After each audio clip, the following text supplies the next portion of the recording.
শের আলী গাজীর তরুণ মাই সাহেবা জামে মসজিদ, তুলসীমালা ধান আর পুরনো জমিদার বাড়ি এসব নিয়ে শেরপুর জেলা।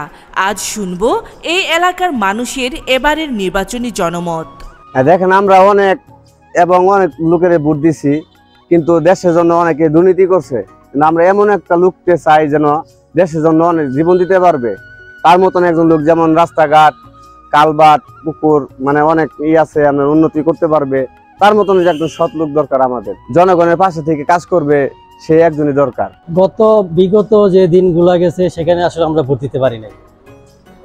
এইবার যদি সুষ্ঠু নির্বাচন হয় তাহলে যোগ্য প্রার্থীকে আমরা ভোট দিতে ইচ্ছুক। সৎ যোগ্য প্রার্থী, যে ভালো সবার জনগণের কাজ করবে, এরকম প্রার্থী আমরা আসলে চাচ্ছি। বিগত যে নির্বাচনে প্রশাসনের ভূমিকা দেখছি সেগুলো আমরা এবার দেখতে চাই না।